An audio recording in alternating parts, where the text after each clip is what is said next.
Fala pessoal, tudo bem? Estamos de volta para mais um vídeo semanal do nosso canal. Semana passada imprevistos ocorreram e não deu para eu colocar o vídeo, então estou colocando hoje. Então olha só, presta bem atenção nesse tema super importante, porque no vídeo de hoje a gente vai falar algo sobre bioquímica e fisiologia do nosso organismo, como ele funciona e por que não faz sentido nenhum nós controlarmos o pH, ou seja, a acidez ou a alcalinidade daquilo que nós ingerimos, né? É só saber um pouquinho de fisiologia básica que todas as áreas da saúde estudam, isso logo no início do curso, e por que não faz sentido, né, controlar a alcalinidade da água, de alimentos e etc.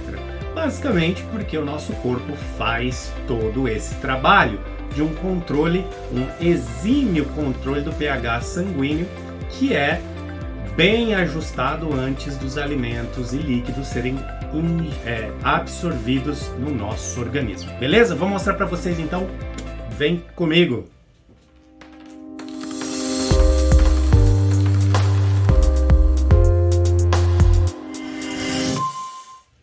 Então, olha só, galera, vamos por partes, né? Vamos falando um pouquinho de cada coisa e a gente precisa entender sobre os sistemas tamponantes que o nosso organismo tem fisiologicamente, ou seja, vem de fábrica, né? Para isso, a gente precisa entender a importância desse sistema e o conceito do pH. O pH ele é chamado de potencial hidrogeniônico e a gente vai saber o porquê que isso é importante, tá? Mas esse primeiro slide aqui, ele já vai resolver muitas dúvidas de muita gente aí com relação a esse controle de pH sanguíneo. Galera, olha só a variação do pH que nós temos compatível com a vida. Isso significa que nosso organismo, fora dessa variação de pH, ou seja, de acidose ou alcalinidade, não é compatível com a vida. Você vai estar aonde? Morto. Basicamente é isso. Segunda coisa, quero que prestem atenção na variação normal do pH sanguíneo. Essa variação normal do pH sanguíneo é o que ocorre no dia a dia, em pessoas sem nenhum estado patológico, sem ninguém estar doente, sem ninguém estar diabético, sem ninguém ter nenhum tipo de câncer nem nada, tá? Os outros níveis ali, muito provavelmente você vai encontrar isso no hospital, numa unidade de tratamento intensivo, aí até pode ser que você encontre aí essa variação compatível com a vida aqui, ok? Só para a gente deixar bem claro, tá? Variou além disso daqui, 7,35, 7,45, em média, óbvio, né?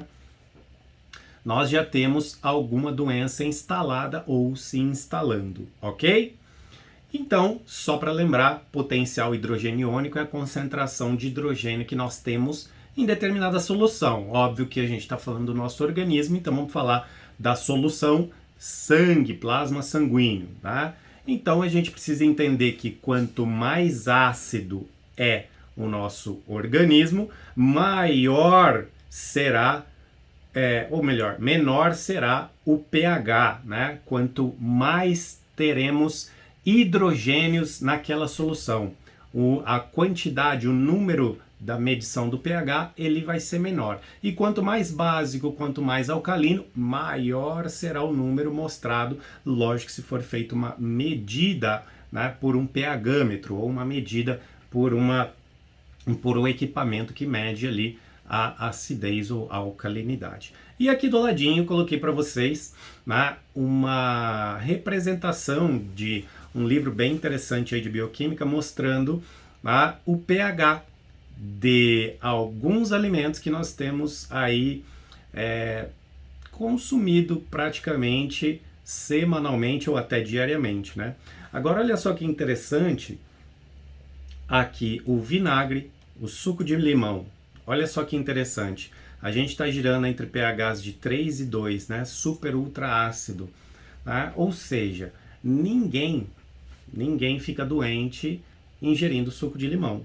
Né? Ou seja, existe uma forma do nosso organismo, né, atenuar essa acidez de uma forma, né, normalmente através de sistemas tampões.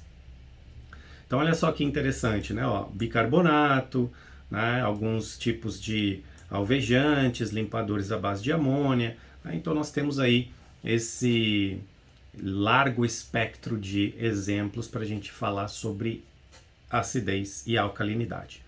Então presta atenção comigo, rapidamente relembrando o que é um ácido, né? Que é uma substância capaz de doar prótons, e uma base, que é uma substância capaz de receber prótons. Nesse caso, né, a gente fala especificamente do hidrogênio. E um ácido forte, normalmente ele se dissocia totalmente quando ele está numa solução aquosa. Normalmente a gente usa a água como exemplo. E um ácido fraco, ele se dissocia parcialmente. Tá? Então, quando a gente for falar do bicarbonato de sódio, que é a base conjugada, e do ácido carbônico, que é o seu ácido fraco, né, nós vamos entender qual que é a diferença desse sistema. Né? Então, o nosso organismo vai usar uma base conjugada e um ácido fraco para manter um sistema tampão bem ajustadinho para controlar o pH do nosso organismo. Tá? E um sistema tampão é um sistema capaz de resistir à mudança de pH quando pequenas quantidades de ácido ou hidrogênio são diluídas no meio, ou de OH, né, que é uma base bem forte aí. Então, o sistema tampão ele é denominado pela sua base conjugada, né? Então, já falamos aí do exemplo do bicarbonato. Existem outros tampões, mas o mais comum no nosso organismo e uma das primeiras linhas de defesa contra a mudança do pH é o tampão bicarbonato, ok? Então, o sistema tampão consiste naquilo que eu já falei, né? O seu ácido fraco, no caso do bicarbonato, o ácido carbônico, que vai ser um doador de prótons, e a sua base conjugada, né, que é o bicarbonato, que será um aceptor de prótons, né? Então, olha só que interessante, né? É bem importante a gente entender como que funciona isso daqui. Para quê? Para a gente entender que quando existe o acúmulo de hidrogênio, tá? O que vai acontecer? O equilíbrio desta reação vai se deslocar para a esquerda. Então presta bem atenção comigo aqui. Então olha só que interessante, a gente tem um ácido, a gente tem ele se dissociando entre o hidrogênio e a sua base, né, conjugada. Agora olha só que interessante aqui do lado direito da equação. Quando aumenta a quantidade de hidrogênio da solução, e eu já vou falar para vocês quais são as formas fisiológicas que isso ocorre. Dica, a alimentação não é uma delas. Olha só, o que acontece? Existe a conjugação da sua base com o hidrogênio, formando o ácido fraco, controlando, então, o pH no meio. Não é porque o ácido é fraco que ele vai aumentar a acidez ali daquela solução. Ele precisa se dissociar e precisa aumentar a quantidade de hidrogênio na solução para aumentar, então, a sua acidez, tá? E isso bem interessante porque o contrário também é verdadeiro. Quando a gente adiciona OH, que é uma base muito forte, o que vai acontecer? O equilíbrio dessa reação, então, ela se desloca para a direita, porque a diminuição, tá, do hidrogênio que vai se ligar com o OH formando água, né, faz acontecer o quê? Ser dissolvido mais ácido, porque precisamos de mais hidrogênio na solução, aonde aquele hidrogênio está sendo unido ao OH, formando uma molécula de água, tá? Isso aí é bem interessante da gente entender. Bom, vamos lá. O equilíbrio do pH no sangue, ele é muito preciso, tá? Já falei para vocês, qualquer desvio aí afeta gravemente órgãos, nosso sistema fisiológico, e muito provavelmente a gente vai parar na UTI. Né? Então, olha só que interessante. Nós temos mecanismos para combater variações de pH nos pulmões, nos rins e nos sistemas tampões que nós temos. Nós temos vários sistemas tampões, o principal deles já falei que é o tampão bicarbonato, tá? E eu vou explicar um pouquinho do tampão bicarbonato para vocês. Ele é o principal tampão, primeira linha de defesa, e ele é efetivo ali no pH aproximadamente 7,4. Então olha só que interessante. Agora eu vou mostrar para vocês da onde vem o hidrogênio que pode alterar o pH do nosso organismo. Primeiro ponto, vamos lá. Metabolismo aeróbio da glicose. Então pensa comigo, toda vez que eu estou metabolizando a glicose, eu tenho formação de ATP e eu também tenho degradação de ATP, porque eu preciso quebrar ATP para formar, né, para conseguir oxidar a glicose de uma maneira adequada.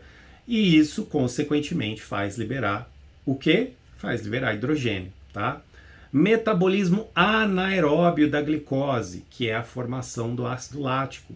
Então, quando nós estamos em exercício físico, nós estamos quebrando, usando energia ATP, e isso aumenta a formação de lactato, e no meio nós temos o aumento da concentração de hidrogênio pela degradação, hidrólise chama, do ATP, da adenosina trifosfato, tá? Nós temos aqui a oxidação incompleta de ácidos graxos através da beta-oxidação, tá? Normalmente quando a gente está em jejum ou quando a gente faz cetogênese, a gente tem essa liberação de prótons e hidrogênio. Isso também é verdade quando a gente pensa no diabetes, né? Na cetoacidose diabética. E oxidação também de alguns aminoácidos sulfurados. Quando a gente degrada alguns tipos de aminoácidos sulfurados, por exemplo, a metionina, nós temos a liberação de hidrogênio também. Beleza! Acontecendo algumas dessas coisas, aumentando a quantidade de hidrogênio, como que o tampão bicarbonato funciona. É a mesma situação do equilíbrio da fórmula. Então, olha só que legal. Quando começa a aumentar a quantidade de hidrogênio no nosso organismo e, consequentemente, a acidez aumentando e o pH diminuindo, para onde que a equação vai se deslocar? Simples, né? Ela vai se deslocar para a esquerda. Então eu vou ter a conjugação do hidrogênio com a base, que é o bicarbonato, formando o ácido carbônico. E esse ácido carbônico lá nos pulmões, nós temos uma enzima super ultra mega bacana chamada anidrase carbônica, que vai fazer o quê? Vai fazer o ácido carbônico ser dissociado em água e gás carbônico. Bem interessante, né? Nada de acidez. Então, eu tenho esse mecanismo ocorrendo. E o que o gás carbônico vai fazer lá no meu pulmão? Vai ser colocado para fora pela respiração. E esse é um dos sistemas super, ultra, mega importantes quando a gente fala de sistema tampão. E ele é a primeira linha de defesa. Então, todos os ajustes mínimos do nosso pH é feito por esse tampão. Né? Não pelo que você bebe ou pelo que você come, tá? Então, olha só que interessante. Quando a acidez do meio cai ou quando a alcalinidade do meio quer aumentar, diminui-se então a quantidade de hidrogênio e a equação se desloca para a direita, ou seja, eu tenho a formação de ácido carbônico pela conjugação de CO2 e água, tá? E aí eu vou ter a dissociação do quê? A dissociação do ácido em bicarbonato e hidrogênio para manter estável o pH. Então, bem simples, né? Não é tão difícil assim, né? Mas as pessoas acabam por complicar as coisas para vender um produto, vender alguma coisa aí que faz água alcalina para vocês e etc, tá? Então nós temos o mecanismo respiratório, que é extremamente importante, tá? Porque nós temos no nosso centro respiratório, no bulbo, chamado núcleo retrotrapezoide, sensores da quantidade de tanto de O2 quanto de CO2. E aí, quando a quantidade de CO2 aumenta, né, a pressão de CO2 no nosso plasma aumenta, o que acontece? Esses sensores são ativados e o mecanismo respiratório aumenta a ventilação. Então você começa a hiperventilar para soltar, liberar mais CO2 e aí o teu organismo começa a se ajustar com relação ao seu pH. Bem legal, né? E nós temos também o mecanismo renal, bem interessante, que vai utilizar o quê? O tampão fosfato, que é um outro tipo de tampão, que eu não vou explicar ele aqui, mas que nós podemos também expelir essa quantidade de hidrogênio pela urina. Por isso que realmente a urina pode ficar ácida, mas não o nosso organismo, não o nosso sangue, não o nosso plasma e etc. Então, só para mostrar para vocês, essa é a forma que o nosso organismo regula o nosso pH e essa é a forma que o nosso corpo não regula o pH. Todas essas propagandas, né? Tem até o Tony Stark aqui, né, com aquela carinha de meu Deus, tenho que aguentar esse negócio aqui, essa venda desenfreada de propagandas enganosas. Tá bom, pessoal? Ok, agora vocês já sabem a super, hiper, mega importância de entender sobre tampões biológicos, bioquímica, fisiologia, para que nós não vemos a pessoal dizer para vocês, você precisa controlar o que você come, senão o pH ácido do seu sangue vai causar uma doença terminal em você. Porque você precisa tomar essa água do meu produto especial aqui, que ele fabrica essa água diferenciada, para você controlar a acidez do teu sangue. Porque a acidez do seu sangue vai causar problemas à sua saúde. Não, isso não é verdade. E eu acabei de mostrar para vocês os mecanismos básicos pelo qual o nosso organismo faz esse ajuste do pH. Tá bom, galera? Gente, não esquece. Clica, se inscreve no canal, ativa o sininho das notificações para vocês ficarem sabendo quando sai um novo vídeo e curte o vídeo para ajudar o canal do Prof aqui também. Tá bom, galera? Espero que vocês tenham gostado desse vídeo, estudem bastante, fiquem com Deus e nos vemos na próxima semana. Um grande abraço, até mais!